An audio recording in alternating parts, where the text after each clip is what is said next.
Assalamualaikum warahmatullahi wabarakatuh. Semangat pagi anak-anak hebat 5A. Sudah siapkah kalian belajar hari ini? Mari kita berdoa sebelum belajar. Bismillahirrahmanirrahim. Rabbi zidni ilma warzuqni fahma waj'alni minas sholihin. Amin. Untuk hari ini kita memasuki tema 8, subtema 1, pembelajaran 2. Pelajaran pertama yang akan dibahas SBDP dengan materi tangga nada. Tangga nada merupakan susunan berjenjang dari nada-nada pokok suatu sistem nada, mulai dari salah satu nada dasar sampai dengan nada oktavnya. Dalam notasi angka, not ditentukan dengan angka 1, do, 2, re, 3, mi, 4, fa, 5, sol, 6, la, dan 7, si. Nada 1 tanpa titik merupakan nada dasar.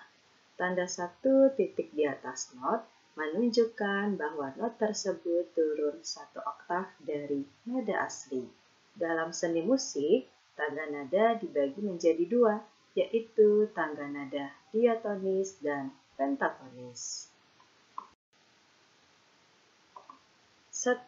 Tangga nada diatonis merupakan tangga nada yang mempunyai 2 jarak tangga nada, yaitu 1 dan setengah. Nada-nada pada piano dan organ merupakan sistem diatonis. 2. Tangga nada pentatonis merupakan jenis tangga nada yang hanya memakai 5 nada pokok. Ragam tangga nada pentatonis dibedakan oleh jarak antar nada serta pilihan nada yang didengar. Berdasarkan nadanya, ada tangga nada yang menggunakan velop dan slendro. Contoh alat musik yang menggunakan tangga nada pentatonis adalah gamelan. Pelajaran kedua, IPA, materi siklus air.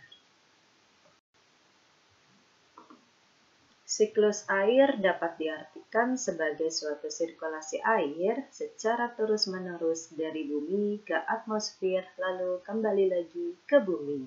Siklus air terjadi akibat pengaruh panas dari sinar matahari.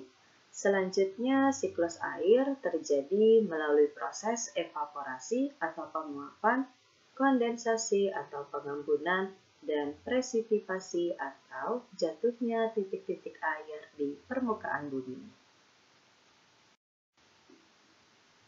Berikut adalah gambar siklus air. Pertama, air di laut, sungai, danau, dan waduk mengalami evaporasi atau penguapan karena sinar matahari. Lalu, uap air hasil dari evaporasi atau penguapan naik dan berkumpul di udara. Udara tidak dapat lagi menampung uap air. Selanjutnya, suhu udara yang dingin membuat uap air mengalami pengembunan atau kondensasi, sehingga berubah menjadi butiran-butiran air. Butiran-butiran air ini membentuk awan. Lalu, keadaan suhu yang semakin dingin membuat titik air semakin besar dan berat hingga jatuh ke bumi sebagai hujan atau presipitasi. Air hujan yang jatuh ke bumi sebagian masuk ke dalam tanah, infiltrasi, dan sebagian mengalir sebagai aliran permukaan. Berikut adalah faktor-faktor yang dapat mempercepat atau memperlambat daur air. 1. Energi matahari. Sinar matahari yang diterima di setiap permukaan bumi tidak merata, tergantung pada letak geografisnya dan bentuk permukaan bumi yang beragam. 2. Kelembapan udara. Jika udara semakin dingin, gumpalan awan mendung akan semakin banyak. 3. Angin. Angin sangat memengaruhi terjadinya daur air, karena gerakan udara lembab yang terus-menerus dapat memacu terjadinya hujan. 4. Suhu udara. Suhu udara sangat memengaruhi besar kecilnya curah hujan di tempat tersebut. Nah, anak-anak, itulah sebabnya mengapa bumi kita tidak pernah kehabisan air, karena kita memiliki siklus air. Pelajaran ketiga, bahasa Indonesia dengan materi menyebutkan peristiwa pada cerita fiksi. Cerita fiksi atau karangan fiksi adalah cerita rekaan buatan yang dibuat pengarang, di mana cerita di dalamnya menjadi bermakna dikarenakan daya hayalan, angan-angan, atau fantasi olah pikir ide kreativitas penulis. Cerita fiksi dapat bertema tentang peristiwa pada kehidupan sehari-hari.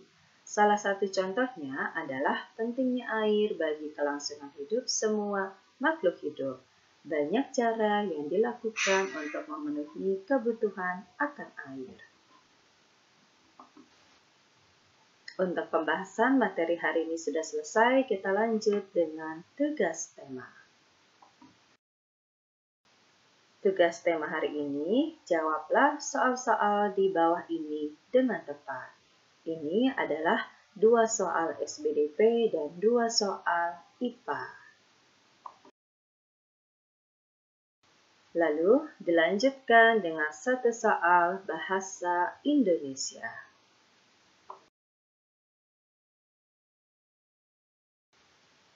Anak-anak hebat 5A, sekian sudah untuk pembelajaran di hari ini. Wassalamualaikum warahmatullahi wabarakatuh.